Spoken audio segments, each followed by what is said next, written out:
সবাই, আজ আমি দস্তা কচু দিয়ে চিংড়ি মাছ রান্না করব। তো আমি চিংড়ি মাছটা কড়াইতে দিয়ে ভেজে নিলাম। ভাজা হয়ে গেছে আমার চিংড়ি মাছটা। এখন আমি চিংড়ি মাছটা উঠিয়ে নিয়েছি। এবার এই তেলে আমি সেই দস্তা কচু দিয়ে দিলাম। এটাকে আমাদের এখানে অনেকেই দস্তা কচু বলে, অনেকেই দুধ কচু বলে। তো আপনারা কোন এলাকা থেকে দেখছেন এবং কী কচু বলেন আমার কমেন্ট করে জানাবেন। তো আমি কচুটা দিয়ে দিয়েছি। কচুটা আমি আগে থেকে ধুয়ে কেটে রাখছিলাম, তো আমি ধুয়ে আবার দিয়ে দিয়েছি। দেওয়ার পর আমি এতে নুন হলুদ দিয়ে ভালো করে একটু নেড়ে নিচ্ছি।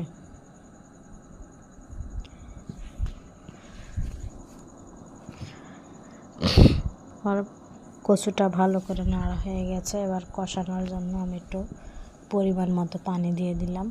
এটাকে ভালো করে একটু কষিয়ে নেব। সেজন্য দেখুন আমার এতে বলক উঠে গেছে। এবার আমি এতে ঝাল বাটা, রসুন বাটা আর পেঁয়াজ বাটা দিয়ে দিয়েছি।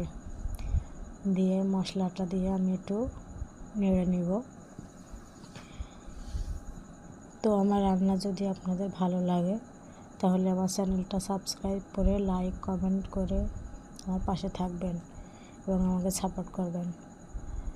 আমার কষানো প্রায় হয়ে এসেছে দেখুন।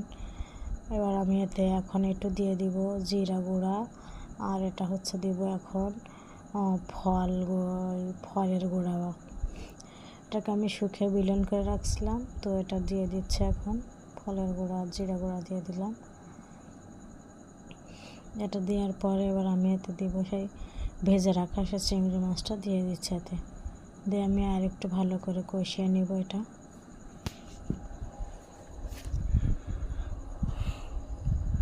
তো আপনারা আমাকে সবাই একটু সাপোর্ট করবেন। আপনাদের সাপোর্টে আমি অনেক দূরে এগিয়ে যেতে পারবো। আর আমার রান্নার ভিডিও আপনাদের কেমন লাগে সেটা আমাকে অবশ্যই কমেন্ট করে জানাবেন। দেখুন আমার কষানো প্রায় হয়ে এসেছে, পানিটা অনেকটা কমে গিয়েছে। এবার আমি এতে ঝোলের পানি দিয়ে দিচ্ছি। আমি ঝোলের পানি পরিমাণ মতো দিয়ে দিয়েছি দেখুন। তো আমার এটা প্রায় হয়ে এসেছে। এবার আমি এটা নামাবো। তো আমি এবার এটা নামিয়ে নিচ্ছি।